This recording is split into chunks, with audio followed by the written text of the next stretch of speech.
Hello, my name is Wenbo. You can call me Gaius. Another speaker is Tao Peng. We are working on the group. Okay, first I will introduce what is Dragonfly. Dragonfly delivers efficient, stable, and secure data distribution and acceleration powered by the P2P technology. It aims to be the best practice and standard solution in the cloud-native architecture. It's designed to improve the performance of large-scale delivery across files, content image, OCI artifacts, AI model weights, and so on. So you can see the content registry of the cloud-native landscape. There are two graduated projects. The first is Harbor as a artifact registry, and the other is Dragonfly as a file distribution and image acceleration solution. Okay.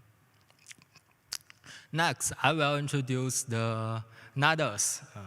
Nados is a sub-project of the Dragonfly.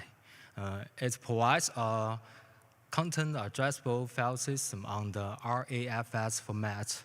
And the most important feature is to make the container image download on demand.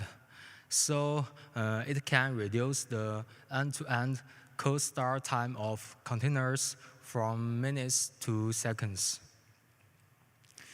Okay, Dragonfly was accepted to the SynSF on 2018 and moved to the incubating level on the 2020. And now, thanks for the community's contributors and SynSF, Dragonfly is graduated last month. Oh, thanks. Okay, now Dragonfly focuses on three parts: image acceleration, file distribution, and AI infrastructure. In the fields of the image acceleration, Dragonfly supports the container clients such as Kubernetes, Docker, Cryo, ORAS, and so on.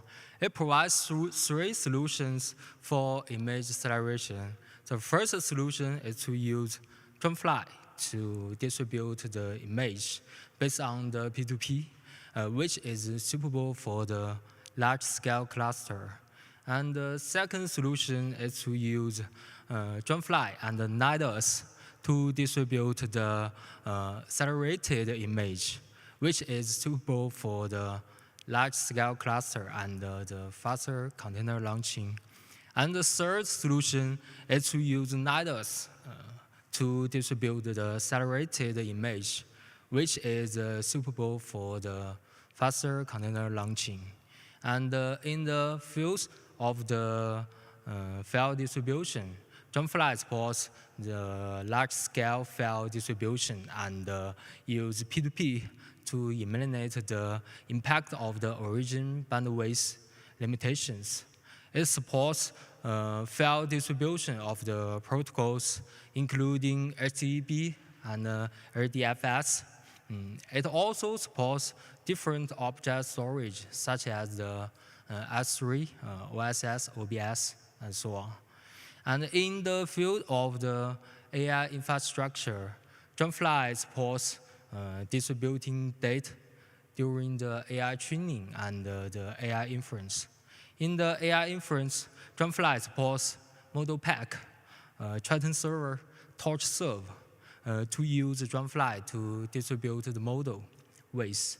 It also supports downloading model and dataset from the Hugging Face hub by the Hugging Face SDK through the Dragonfly RTP proxy. Okay, in the future, we will pay more attention to the AI infrastructure because we believe that the P2P technology is the best solution for distributing the large file or large model weights. Okay. Next, I will introduce why we use Dragonfly. For example, we have a Kubernetes cluster and have 1,000 nodes. And each node want to download a large image or a large file or a large model weight. So for the storage, there are 1,000 download requests at the same time. For the storage bandwidth can easily reach the limitation.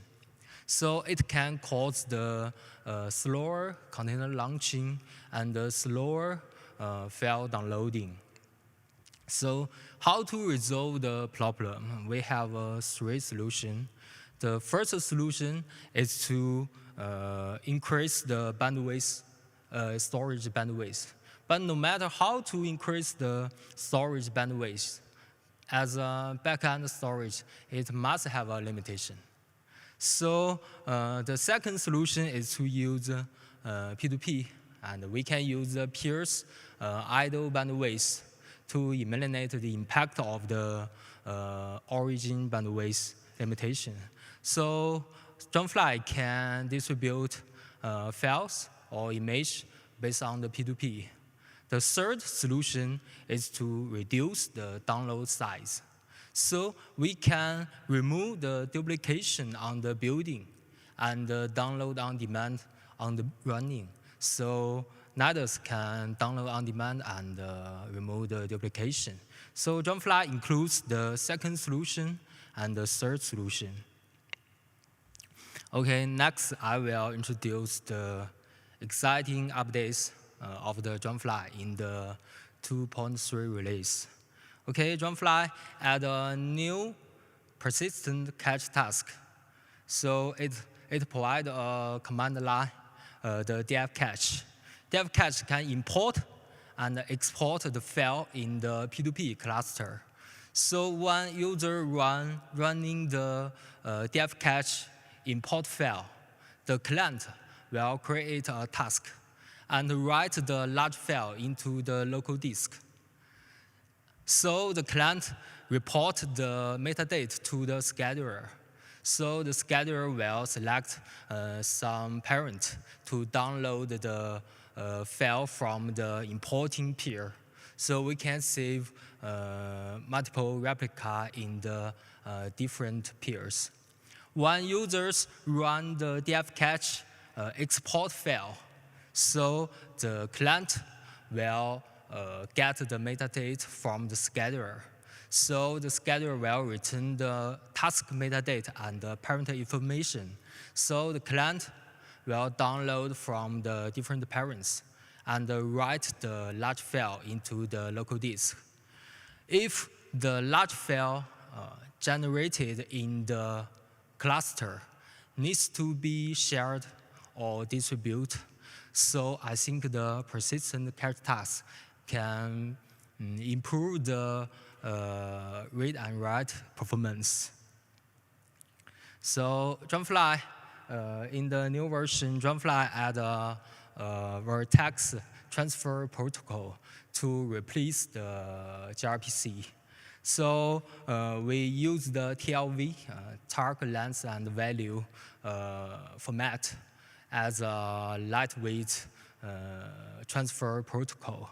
So we can see that use the TCP-based vertex can reduce the download time maybe 30% compared to the gRPC. And use the QIC-based vertex, the download time can reduce about 40% compared to the gRPC. Okay, in the scheduling, Dragonfly add a new feature, load quality, to score the parents. The load quality feature based on the 3 parts: peak bandwidth usage, bandwidth duration radio, and concurrent efficiency. So when the scheduler schedules some parent based on the load quality, so which can resolve the problem of many peers download from a single parent. So it can reduce the risk of the overloading on any single peer. So when the scheduler selects many candidate parent to the peer will connect to each parent and sync the parent's bandwidth usage. So when the peer download a piece, the peer will select the best parent based on the parent's bandwidth usage. So by selecting candidate parents in two stages, scheduler and peer, so we can improve the download performance. Okay, next, for the large file or large model weights, if we preheat the file into the peer, it's also a solution to reduce the download time. So we upgrade the preheating feature. So users can preheat the task flexible based on the IP, percentage, and count, which can improve the preheating efficiency. So we add the rate limit for the preheating to avoid many peer download from the origin bandwidth, origin storage. Next, Dragonfly supports the audit logging to trace the user's operation in the system. And it will record the delete task, preheat task, create task, and so on. And Dragonfly also supports the garbage collection to remove the old record. Next, Dragonfly, this feature, Dragonfly enhances the peer storage management. Users can set the TTL and thresholds for the disk configuration. So the client will auto clean up the old cache. Next, Dragonfly supports the hotel for tracing, covering the manager, scheduler, and peers. This enables end-to-end visibility into the download process. So we can query the download information based on the task ID. And in this year's, we finished the joint security audit with the security tag security. So we found and fixed some security issue. Okay, that's all. Next, we'll share the following will shared by the Tao Peng about the model distribution in the AI infrastructure. Okay. Thank you, Wenbo. So I will talk about model distribution in our cloud-native infrastructure. So first is we noticed that Kubernetes has introduced the read-only volume based on OCI image, not just OCI images, it's actually OCI artifacts. So anything you put, any binary or file or config files, you can put them, package them into an OCI conformant artifacts image and use it as the source of your data volume and mount it in your container. This is a very useful feature. We've seen in this KubeCon session, we've seen a lot of sessions talking about it. They either create OCI artifacts with their Helm charts or their GitOps configuration, etc., etc. And here we are trying to put AI models such as weights and model configurations into an OCI conformant artifact. So I will talk about how we do it. So first, how we do it, we have created a CNCF sandbox project called Model Pack, and it is an open standard for container for us to package AI models into an OCI artifact image. And with that specification, we've built some tools. First is the build and push tools. We can download the model from anywhere, from Hugging Face, or anywhere, or Git repository, anywhere. You can download them into a local disk and use our tools to actually build the model weights into a model artifact, which can contain some manifest describing what is inside the model image and all the details. And then you can push them into any OCI component, into OCI registries such as Harbor, Docker Hub, or any public cloud registry, container registries for storage and management. So this will bring the immutability and versioning to your model weights.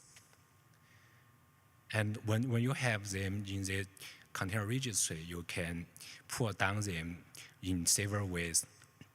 And with the Kubernetes OCI volume feature, you can mount them inside the container.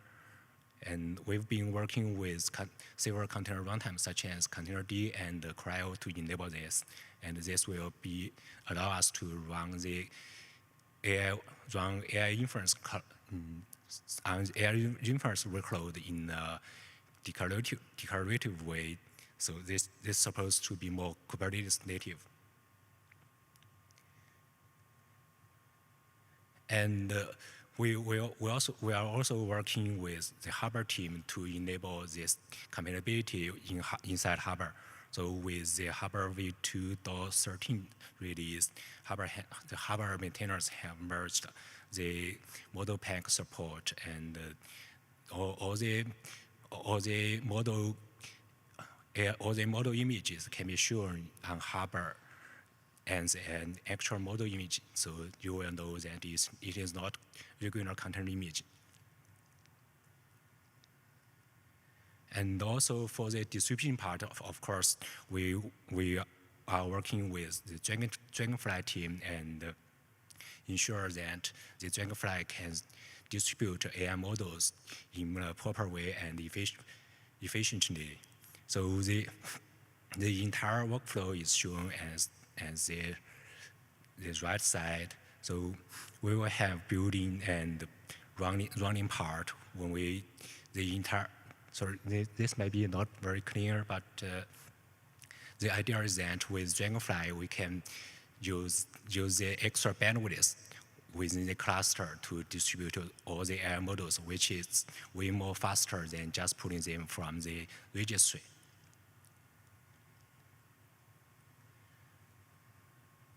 So on the bundle and deployment part, I just mentioned that we have created a sandbox project called Model Pack. Within the Model Pack organization, we are working on the tools to use them. So the first one is model control. It is our build and push and pulling tool to package and push and download the AI models. And also we provided a model CSI driver that you can declare the model image and the volume source to use with your container. So we use this because there might be situations that your deployment has not upgraded your container runtime to the proper version with Containerd or CRI-O. So you cannot really use the latest feature with OCI volume, Kubernetes or OCI volume, but you can still use the model CSI driver to declare your AI image and the volume source. So on the right, there is a simple sample that we on the this one. Sorry, this one is the manifest we use to describe the AI model, and here is how we can declare your AI model as a volume source with model CSI driver. So,